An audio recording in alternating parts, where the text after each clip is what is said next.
নমস্কার বন্ধুরা, কেমন আছেন সবাই? আমি রিঙ্কু শখের রান্নাঘরে আপনাকে সবার নিমন্ত্রণ। আর সবাইরে জানি হ্যাপি নিউ ইয়ার। বুড়া বুড়িরা কয় শুনছি বছরের প্রথম দিন যদি ভালো যায় তাহলে নাকি সারা বছরই ভালো যায়। তাই আমার সহপরিবার নিয়ে আর আপনাকে সবাই নিয়ে চলে আসি পিকনিক করতে। খালি আপনারা একারা না, দেখেন সারা দুনিয়ার লোক কিন্তু চলে আসি এমনই মনে আদর্শে। কত গাড়ি, কত মাইক বক্স, আর এত আওয়াজ ধরছে যে আমার তো কথাটা পরেই কওয়া লাগছে। তখন কিন্তু কথা কইলে আপনারা কেউ কিছু শুনতেই পাইতেন না, কারণ নিজের কথা তো নিজেরাই শুনতে পাই নাই কা। আজকে তো পিকনিকে খুব সাধারণ একটু আয়োজন, তাই করুম চিকেন কষা, ফ্রাইড রাইস আর শেষ পাতে থাকবে মিষ্টি। ব্যাস এইটুকুই মাত্র আয়োজন। তাই প্রথমে মাংসটা রান্ধতে হলামও, তাই কড়াইতে সরষের তেল গরম করে দিয়ে দেবো গরম মশলা সরম, আদম অল্প একটু গোটা জিরা। ব্যাস এই হচ্ছে আজকে সোমবার। আজকে রান্নাটা কিন্তু খুব সহজভাবে করুন, সামান্য কিছু মশলাপাতি দিয়ে। পুরো ভিডিওটা দেখতে থাকেন, আশা করি আপনাকেও ভালো লাগবো। এবার কুচায় রাখা পেঁয়াজ আর ফ্রাইডে রাখা কাঁচা লঙ্কা দিয়ে একটু ভাজা ভাজা করে নেব। এটা ভাজা হচ্ছে থাকুক, ততক্ষণ চলেন এটা মশলা থালের মধ্যে গুলাই হেলাই। স্বাদ মতো শুকনো লঙ্কার গুঁড়ি, আর দেবো হলুদের গুঁড়ি, আর দেবো জিরার গুঁড়ি। আজকে এটা ভুল করে হেলাইছি, দেখেন ধনিয়ার গুঁড়ি ভাইবা সেই জিরার গুঁড়ি মানে হলুদের গুঁড়িটা কিন্তু আবার দিয়ে দিছি, পরে আবার উঠাই রেখে তারপর ধনিয়ার গুঁড়ি দিয়ে জল দিয়ে ভালো করে গুলাই নিছি। এদিকে দেখেন পেঁয়াজ আর কাঁচা লঙ্কা ভালো মতো ভাজা হয়ে গেছে। এবার তুমি বাইটে রাখা আদা, রসুন আর টমেটো এগুলো কিন্তু বাড়ি থেকে বাটি নিয়ে গেছি। মশলাটা ভালো মতো একটু কষানো হয়ে গেছে। আদা রসুনে কিন্তু কাঁচা গন্ধ হানার নাই, দেখেন বয়স সুন্দর কিন্তু তেল ছেড়ে আছে। এবার গুলাই রাখা ওই যে মশলাটা দিয়ে দেবো, লঙ্কার গুঁড়ি, হলুদের গুঁড়ি, জিরার গুঁড়ি আর দেবো ধনিয়ার গুঁড়ি। এবার সমস্ত মশলা একটু ধৈর্য দে না, উনানের আঁচটা কমায়া ধীরে ধীরে একটু কষাই নেবো। মশলাটা একটু আধা কষানো হয়ে গেলে স্বাদ মতো নুনটাও দিয়ে দেবো। তারপরে কিন্তু আবার একটু কষাই নেবো। মশলা দেন বেশ ভালো করে কিন্তু কষাই নিছি, প্রায় 10-12 মিনিট ধরে মশলাটা কষাইছি। সুন্দর একটা রং আসছে দেখেন, আর বেশ সুন্দর কিন্তু তেলও ছাইরা আসছে। এবারে ধুয়ে রাখা মাংসটা দিয়ে দেবো। আজকে আপনাদের সাথে কিন্তু আমার পরিবারে অনেকজনেরই পরিচয় করাইতে পারুম, সুযোগ একটা দিছে আমারে। এবার মাংসটা দিয়ে ভালো মতো বেশ করে কিন্তু কষাই নেবো। যেহেতু মাংসের পিসগুলো বড়, কষাতে একটু সময় লাগবো, তাই ধৈর্য ধরে কিন্তু কষাইতে হইব। দেখেন আমার বিট্টুর কাণ্ড, আমার কয় কি মা একটু আমার দেও তো, আমি একটু নাইরা দেখি। আর এতখানি মাংস ও তো খুন্তি দিয়ে নাড়ারে দিশা পাওয়া ধরছে না। দেখেন প্রায় আধা ঘন্টা ধরে মাংসটা কষাইছি, কত সুন্দর রং হয়েছে। এখনো কিন্তু কষানো নেই, আর একটু কষাইতে হইব। আরও 10 মিনিট কষানোর পরে দেন মাংসের বেশ সুন্দর তেল ছেড়ে আসছে, আর সুন্দর কিন্তু একটা ঘ্রাণ উঠছে। এবার পরিমাণ মতো জলটাও দিয়ে দেবো।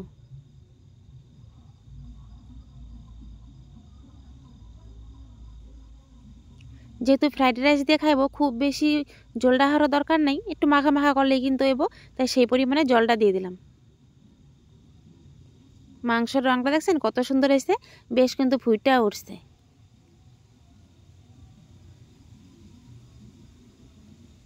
মাংস তরকারি আমার রেডি হয়ে গেছে। উপরে থেকে গরম মশলা দিয়ে নামাই নেবো। এটা যখন ঠান্ডা হইব তখন কিন্তু বেশ আরও ঘন হয়ে যাব, মানে গাঢ় গাঢ় হয়ে যাব আর কি। মাংস হয়ে গেছে, এবার মাংস নামাই রেখে ভাতটা করে নেবো। ফ্রাইড রাইসের নিকে উনানে দিয়ে দিছি হাঁড়ি ভর্তি করে জল, তার মধ্যে গোটা গরম মশলা আর দেবো স্বাদ মতো নুন, অল্প একটু সাদা তেল দেবো। এবার ঢাকনি দিয়ে জলটা ভালো মতো ফুটতে দিতে হইব। ততক্ষণে কিন্তু আমার যা চাল ধুয়ে রেডি করে দিয়েছি, দিকে দেখেন জলটা কিন্তু একদম পুরো ফুটে উঠছে। এই ফুটন্ত গরম জলের মধ্যে ধুয়ে রাখা বাসমতি চালটা এখন দিয়ে দেবো।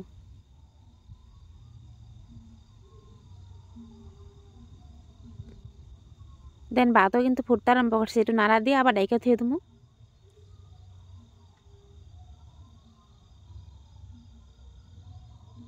ব্যাস ভাত হয়ে গেছে। এবার ভাতে ফ্যান জ্বলাইয়া তারপরে উনানে আবার কড়াই চাপাই দেবো। ভাতের ফ্যান জ্বলাইতে নিয়ে গেছে আপনার দাদা, সেই ফাঁকে আমি সবজিগুলো ভাজিলাম ফ্রাইড রাইসের দেওয়া নিয়ে, তাই কড়াইয়ের মধ্যে দিয়ে দিলাম সাদা তেল। এবার অল্প একটু করে কাজু বাদাম কিন্তু লাল কালার করে ভাজি উঠে নেবো। খুব পোড়া পোড়া করার দরকার নেই, হালকা ভাজলে কিন্তু হইব, তাহলে বাদামের বেশ সুন্দর একটা ঘ্রাণ দিব।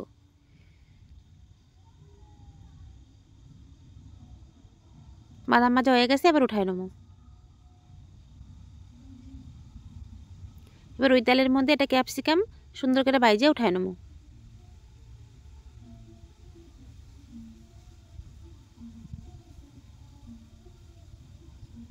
ক্যাপসিকামটা দেন ভাজা হয়ে গেছে, ক্যাপসিকামটা এবার উঠাই নেবো থালের মধ্যে। এবার ওই তেলের মধ্যে দিয়ে দেবো গাজর। গাজর একটু বেশি পরিমাণে দিছি, গাজরটা এবার সুন্দর করে ভাজে নেবো। গাজরটা নাড়াইছে, আধা ভাজা হয়ে গেছে দেখেন। এবার দিয়ে দেবো স্বাদ মতো নুন। মানে গাজর তো একটু শক্ত শক্ত থাকে, তাই অল্প একটুখানি নুন দিলে তাড়াতাড়ি করে ভাজা হয়ে যায় আর খাইতেও ভালো লাগবো। আর তার মধ্যে দিয়ে দেবো পরিমাণ মতো কড়াইশুঁটি বা মটরশুঁটি করতে পারেন, আমরা তো মটরশুঁটিই করি, মটরশুঁটিটাও দিয়ে দিলাম। গাজরের সাথে মটরশুঁটিও ভালো মতন ভাজা হয়ে গেছে, আর মটরশুঁটি আর গাজর একসাথে উঠাই নেবো।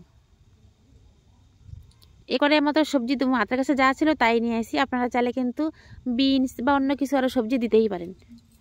এবার কড়াইয়ের মধ্যে ঘি গরম করে যে করে ভাত রাঁধছিলাম তার অর্ধেকটি ভাত দিছি। একচোটি এতটি ভাত দিলে কিন্তু ভাতগুলো ভেঙে যাবো, ঝরঝরা হওয়ার চান্সটাও কিন্তু কম থাকবো। যদি ভেঙে যায় তাহলে তো দলা হয়েই যাবো। এবারে ঘিয়ের সাথে কিন্তু ভাতটা ভালো মতো একটু মিশাই নিয়ে তারপরে সবজি বাজারে রাখছিলাম সেটা কিন্তু অর্ধেকটা দিয়ে দেবো, বাকি অর্ধেকটা পরের বারে দেবো। সবজিগুলো দিয়ে একটু ভাতের সাথে ভালো করে নাড়া চেড়ে মিশাই নেবো।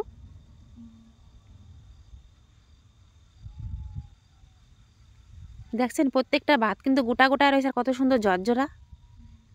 এবার বাইজের কাজু বাদামের অর্ধেকটি দেবো, আর দেবো অল্প করে কিশমিশ। আবারও নাড়া চেড়ে ভালো মতো মিশাই নেবো। ভাতটা আমার হয়ে গেছে, মানে ফ্রাইড রাইস হয়ে গেছে, নামাই নেবো। আর একটা কথা আপনাকে কইতে ভুলে গেছিলাম, চিনি দিছি কিন্তু আমি একটু সামান্য পরিমাণে, একটু মিষ্টি মিষ্টি লাগবো হেনিগা, কিন্তু সেইটা আর আপনাকে দেখানো হয় নাইকা।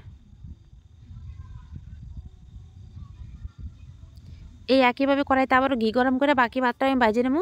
এদিকে দেখেন ততক্ষণে কিন্তু এদিকে খাইতে দিয়ে দিছে আমার যা, ওকে গরম গরম দিয়ে দিদি, তাহলে ওকে খাইতে ভালো হইব, আমাকে সুবিধা হইব, তাড়াতাড়ি কামটাও সারা হয়ে যাবো। আমি ঠিক আছে তাহলে দিয়েই দে। এদিকে দেখেন খাইতে দিয়ে দিছি। এই যে প্রথমে যিনি খাইতে বসেন ইনি আপনাকে দাদা, আজকে প্রথম ক্যামেরায় আসছে, তাও কিন্তু মুখ দেখাইতে লজ্জা পেয়েছে। তারপরে বসে আমার বাইগনা, তারপরে বিট্টুরও তো সবাই আপনারা চিনেন। তারপরে বসে ওইটা আমার দেওরের ছেলে। ওইদিকে বাদ দিতে হয়ে গেছে, দিছে যে সেটা কিন্তু আমার আরেকটা যা, আর এটাও আমার যা, ও এখন মাংসটা দিয়ে দিচ্ছে। দেখেন কত সুন্দর কষা কষা হয়েছে, আর রংটা দেখেন কত সুন্দর হয়েছে। ফ্রাইড রাইস তার সাথে চিকেন কষা কুয়েই হালাইলাম আজকে আপনাকে মতো, দেখছেন। এদিকে আপনাকে তাড়াতাড়ি এতবার করে করলাম একটু মুখটা দেখাও দেখাও, একটু কোয়াও খাইয়া কেমন হয়েছে। উনি তো লজ্জায় মুখটাই উঁচি করলো না, আর আমার বাইকনা দেয় না একবার করে ক্যামেরার দিকে তাকায় আর লজ্জায় মুখটা ঘুরায় নাই। আর বিট্টুরে কয় তুই কোয়া দেখি খাইয়া কেমন হয়েছে। বিট্টু তো খাইয়া ভালোই কইলো, দেখেন কত স্বাদে খাওয়া ধরছে। অবশ্য সবাই কিন্তু কইছে যে না খুবই ভালো হয়েছে খাইতে। আর শেষ পাতে পড়ে গেছে দেখেন নড়েল গুড়ের মিষ্টি। এবার আপনাদের একটু ঘুরায় নিয়ে আসি, চারিদিকটা চলেন। বাড়ির সবার খাওয়া দাওয়া শেষে আমরা মেয়েরাও কিন্তু খাইয়ে নিছি, খাইয়ে সব গুছিয়ে গেছে থুয়ে দিছি। যদি এই রেসিপিগুলো আপনাকে ভালো লাগে, সহজ রেসিপিগুলো, তাহলে অবশ্যই এটা লাইক কমেন্ট শেয়ার আর সাবস্ক্রাইব করতে কিন্তু ভুলবেন না। তারপরে কিন্তু আপনাদের দেখা যাচ্ছে আশেপাশের লোকজনের অবস্থাটা কি। দেখছেন কত লোক আসে পিকনিক করতে, খালি কিন্তু আমরা আপনারা একারা না, অনেক লোক পিকনিক করতে আসে এখানে।